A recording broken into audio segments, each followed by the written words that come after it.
안녕하세요, 오중사입니다. 자, 요번에는 예비 창업 패키지를 좀 알아보려고 해요. 예비 창업 패키지 같은 경우에는 예비 창업자, 이제 아직 사업자를 등록하지 않은 분들한테는 꼭 필요한 사업이기도 하고, 저는 이 아이템을 안 거쳤지만 제가 주변의 대표님들 보면 예비 창업 패키지는 꼭 거치는 경우가 많고 실제로 도움이 많이 된다고 합니다. 아이템을 시제품 개발까지 완료를 하는 경우가 많아서 이 아이템을 가지고 다음 뭐 성공 창업 패키지라든지 초기 창업 패키지, 뭐 창업 중심 대학 같은 이제 메이저 사업에 지원하기 위한 준비 단계로 볼 수 있는데요. 예비 창업자 같은 경우에는 정말 장점이 뭐냐면 내 돈이 안 들어요. 평균 한 0.5억 원, 5천만 원 정도를 지원을 해주는데 내 돈이 안 듭니다. 이게 엄청 큰 거거든요. 보통은 자부담이 현금 10%, 현물 20에서 30% 이런 식으로 정해져 있고, 현금을 물론 넣어야만 당연히 이제 지원 사업이 수행이 가능한데요. 아무래도 초기 예비 창업자 같은 경우에는 5천만 원에 10% 현금 넣으려면 500만 원인데 500만 원 말이 500만 원이지 좀 어렵잖아요. 그래서 보통은 예비 창업 패키지부터 지원하는 게 약간 엘리트 코스 밟는 그런 느낌이라고 보시면 되고요. 대신 1단계는 한 2천만 원 내외 주고요. 2단계 중간 평가를 봐서 뭐 4천만 원 내외, 그럼 잘 받으면 한 6천만 원에서 6천만 원 정도 받는 거겠네요. 평균적으로 0.5억 원이라서 그 정도로 생각을 하시면 되고, 사업화 자금을 쓸 수 있는 내용은 이렇게 되어 있습니다. 웬만큼은 다 들어가 있다고 보면 돼요. 재료비, 뭐 기계장치, 외주 용역, 인건비, 특허권, 지급수수료, 여비. 네, 여비는 웬만하면 잘 사용을 안 합니다. 뭐 아이템에 따라 다르겠지만, 뭐 창업 프로그램도 교육을 하기 때문에 이런 것들이 정말 전문가, 우리나라에서 좀 내로라 하는 그런 분들이 많이 나와서 교육을 해주고 또 도움이 되고 앞으로 알아갈 수 있는 좋은 인맥이기 때문에 교육 프로그램도 웬만하면 예비 창업자 때, 그리고 극초기 창업자 때는 이런 교육도 많이 받고 가서 명함 교환하면서 최대한 친분을 쌓아두는 게 좋겠죠.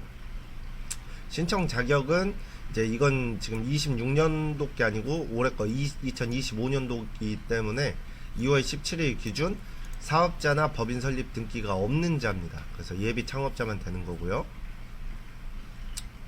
신청 분야는 뭐 일반 분야, 뭐 웬만한 건 다 돼요. 뭐 사행성이나 불법성 가지지 않는 이런 아이템 빼고는 웬만하면 되지만, 당연히 아이템이 약간 변별력이 없는 일반 아이템이라고 하면 지원하기가 좀 어렵겠죠. 신청 제외 대상은 한번 쭉 읽어보시고, 여기에서 우리가 봐야 되는 거는 보시면 올해도 2월 하순에 접수를 해서 3월 이제 12일까지 접수를 했네요. 거의 비슷한 시기에 진행을 할 겁니다. 예비 창업자 같은 경우는 얘는 접수집이 애초에 K-스타트업 홈페이지이기 때문에 반드시 회원가입 미리 해 두시고요. 제출 서류도 이렇게 간단한 지원 사업이 거의 없어요. 사업계획서 함부로 끝납니다. 뭐 사업 신청서와 증빙서류, 가점 증빙서류 정도만 내면 해준다고 하니까 반드시 도전해볼만 하겠죠. 평가 절차는 서류 인큐베이팅 발표로 진행을 하고요. 서류에서 합격하면 바로 인큐베이팅을 진행합니다. 교육을 좀 해주고 그 다음에 발표 평가를 통해서 이제 지원 사업 대상자를 선정을 합니다.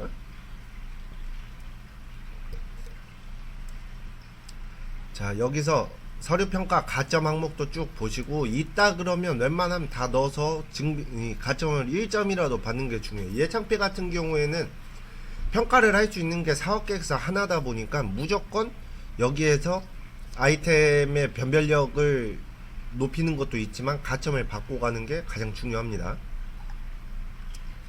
자, 뭐 우수 선정 대상, 여기에 있는 분들이 뭐 제 영상을 보시진 않겠죠. 뭐 미리 이렇게 대단한 아이템 뭐 입상을 하시거나 이런 분들은 당연히 자동으로 뭐 이제 서류 평가가 면적이 되는 거고요. 자, 보면 보통 한 8개월 정도 사업을 수행합니다. 그리고 우리가 이 꼭 사업을 볼 때는 이 내용을 꼭 봐야 돼요. 무엇을 봐야 하냐? 자, 지원 제외 사업들이 있습니다. 예창표를 이미 했으면 안 되는 거죠. 이런 식으로 쭉 있고요. 동시 수행 불가한 창업 지원 사업이 여기에 떠 있습니다. 거의 대부분 중앙정부 거 사업들인데 얘네들은 동시에 수행이 불가한 사업이죠. 그래서 이 안내문을 안 읽고 그냥 사업계획서만 쓰시면 안 돼요. 여기에서 반드시 보고 얘네들이 어떤 형태의 사람들을 뽑으려고 하는지를 잘 봐야 합니다. 여기 있죠. 뭐 신청 자격을 먼저 검토를 하는 게 요건 검토고 평가 지표에 따라서 진행을 한다고 되어 있죠. 당연히 여기에 있는 이 내용들을 쭉 읽어보고 내가 내 아이템을 어떤 식으로 풀어 나가야 얘네들이 좋아하겠다라는 걸 찾아야 됩니다. 자, 여기서 보면 사업계획서를 한번 봅시다. 사업계획서 보면 뭐 여기에서 작성 목차 페이지 삭제하고 제출하라고 되어 있습니다. 자, 일반 현황, 개요, 문제인식. 이게 예비 창업 패키지 사업계획서가 가장 베이직한 사업계획서 내용이라고 보면 됩니다. 문제, 실현 솔루션, 성장 전략, 팀 구성. 아주 간단하게 되어 있어요. 이거를 쓰고 다음 초창패나 뭐 창성패나 이런 다른 스케일업 할 지원 사업들을 넣을 때에는 여기에 계속 살을 붙여 나가면서 작성을 한다고 보시면 됩니다. 일반 현황으로 아이템 쓰고 산출물, 내가 8개월 뭐 사업 기간 내에 어떤 걸 만들어 내겠다라는 산출물을 넣고요. 창업 아이템명은 이게 예비 창업자분들한테 제가 가장 처음 교육받을 때 들었던 말인데, 저를 뭐 엘리베이터 IR이라고 뭐 이야기했던 그 아주 짧게 나를 소개할 수 있는 문장을 하나를 만들어야 돼요. 그러니까 여기에서도 예문이 그렇잖아요. 땡땡 기술이 적용된 땡땡 기능의 꼭 땡땡 제품, 이런 식으로 딱 한 문장을 듣고 바로 상대방이 이해할 수 있는 문장을 찾아야만 이 창업 아이템 명에서부터 이 심사위원들의 시선을 사로잡을 수가 있습니다. 창업 아이템 같은 경우에는 여기에 들어가야 되는 것들이 예비 창업 패키지 때부터 가장 중요한 게 뭐냐면, 여기 있는 사람 예시를 굳이 이렇게 파란색으로 열심히 넣어놓지 않았어요. 이걸 보고 얘네들이 원하는 멘트를 적어 넣으라는 겁니다. 근데 문제 같은 경우에는 반드시 지금 현재 국내 시장 그리고 국외 시장을 모두 확인을 하고 시장 가능성을 충분히 있다라고 판단을 해야겠죠. 그래서 제가 컨설팅 해주신 분들은 보면 나 이 아이템 만든 무조건 대박인데 라고 하셨다가 이 시장 조사를 하고 사업계획서를 쓰다 포기하시는 분들도 있어요. 이거 경쟁력이 너무 없는데 라고 판단이 돼서. 그러니까 내가 생각할 땐 너무 좋은 아이템인데 계속 찾다 보면 시장 조사를 해보거나 이건 세상에 없는 아이템이야, 근데 찾으면 또 있어요. 다 웬만하면 있어요. 그러면 거기에서 이미 이 친구도 망했거나 아니면 이미 잘 성공을 했다면 얘를 이길 수가 없을 것 같아 라고 포기하시는 분들도 있고. 근데 포기할 필요는 없어요. 여기서 차별성만 있고 내가 어떻게, 같은 제품이라도 어떻게 판매를 할 거고 어느 시장을 노릴 건지가 중요합니다. 그래서 나는 그리고 요즘 창업 이 지원 사업 같은 경우에는 수출 또는 지식재산권, 이런 확실한 성과가 보여지지 않는 아이템은 사실 변별력이 없다고 판단이 돼요. 내수시장 해봐야 사실 규모 자체가 몇억, 몇십억, 커봐야 몇백억 수준인데 무조건 글로벌 시장, 수출을 염두에 두는 아이템이 상대적으로 훨씬 높은 점수를 받을 수밖에 없습니다. 그런 것들 참고를 해주시고, 지금 팀 구성할 때 보통 아무것도 안 쓰시거나 저밖에 없어요 라는 분들이 있는데, 여기 보면 업무 파트너, 협력 기업이 있어요. 내 아이템 가지고 이야기를 했던 기업이라면 보통 그 회사 대표님이나 임원분께 전화를 드려서 저 이런 지원 사업을 하려고 하는데 제 아이템을 만들 때 같이 할 건데 좀 도와주세요, 협력 기업으로 넣어도 될까요? 라고 했을 때 싫어요, 제 이름 넣지 마세요 라는 사람 거의 없어요. 그러니까 이런 데에도 내가 가진 인프라를 최대한 많게 넣어야겠죠. 실현 가능성 같은 경우에는 여기에서 점수가 좀 많이 갈려요. 얼마나 디테일하게 계획서를 쓸 때는 내가 진짜 어떻게 할 거야 는 당연히 들어가야겠지만 심사위원이 오케이를 할 만한 내용이 들어가야 됩니다. 그 이야기가 뭐냐면 나는 이만큼만 아이템 이거 시제품 하나 이쁘게 만들 거야.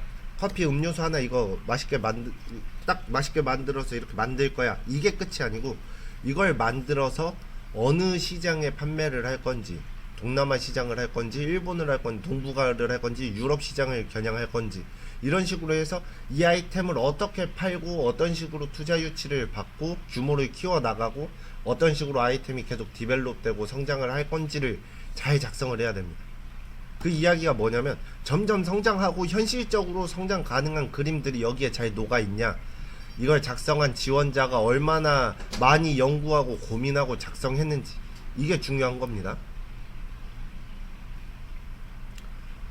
팀원, 이 예창패 같은 경우에 포인트가 약간 팀원이 될 수 있어요. 아무것도 실적이 없는 나한테 지원을 해주려면 네가 가진 주변의 인프라가 어느 정도 되냐, 네트워크가 어느 정도 되냐, 이런 것들이 엄청 점수에 많이 들어가거든요.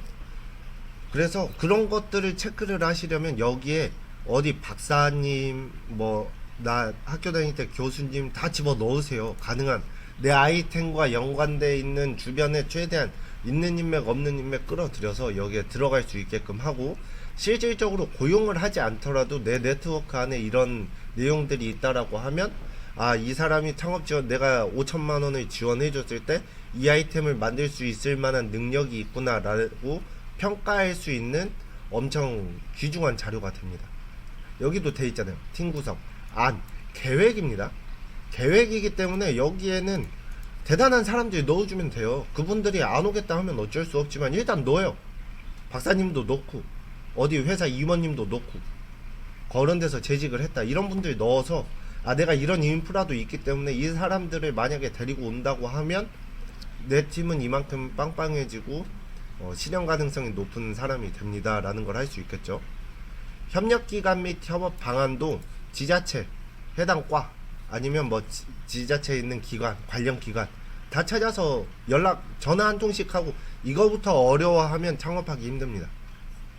무조건 나랑 비슷한 아이템을 지원해주는 기관이나 다루고 있는 기관, 지자체 연락해서 그냥 나 이런 지원사업 할 건데 니들이 이런 도움을 줄 수 있으면 좋겠어. 협업을 이런 식으로 했으면 좋겠어. 협업이 단순히 뭐 돈을 달라는 게 아니잖아요. 너희들이 이런 부분에 대해서 뭐 멘토링을 해달라, 아니면 장비를 지원해달라, 공간을 대여해달라, 이런 식의 협업도 협업입니다. 그래서 이 사업계획서를 작성하시면서 어려운 분들은 열심히 찾아보면서 넣겠지만 무조건 AI 절대 믿으면 안 돼요. AI 가지고 사업계획서 돌리면 프로그램에도 다 나온다고 합니다. 심사위원들이. AI로만 작성된 사업계획서는 많이 걸러지기도 해요. 그리고 이제 요즘엔 AI가 발달해서 그런 사업계획서도 통과하는 경우가 많은데, 그럼 내가 모르잖아요. 심사위원들이 바보가 아닙니다. 여기에서 AI 느낌 나거나 아니면 발표자가 이제 지원자가 정확히 모르는 것 같으면 그런 부분을 집요하게 파요. 그래서 변별력을 갖춥니다. 이 사람이 정말 이 아이템에 대해서 많이 연구하고 준비를 했는지를 확인을 하는 절차라고 보면 돼요. 발표평가 같은 경우에는. 그래서 이 사업계획서 쓸 때는 한 문장 한 문장 고민도 많이 해야 되지만 내가 하나하나 모두 다 작성을 해보는 게 가장 중요합니다. 예비 창업 패키지 사업계획서도 혼자서 작성이 안 될 정도라고 하면 공부를 좀 많이 하셔야 됩니다. 사업계획서 작성 요령은 이 정도로 마치겠습니다.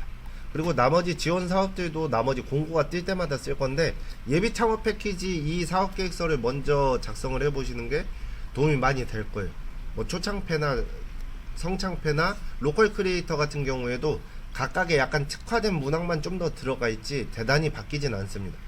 대부분 문제, 솔루션, 그리고 성장계획 뭐 이런 식으로 다 나와 있기 때문에 팀 구성까지 그 내용에서 조금씩 쪼개져서 세분화해서 디테일하게 쓰는 거기 때문에 이 예비 창업 패키지 지원 사업 이 사업 계획서만 혼자서 작성할 수 있다면 사업 계획서 작성에서는 크게 어려울 게 없을 것 같습니다.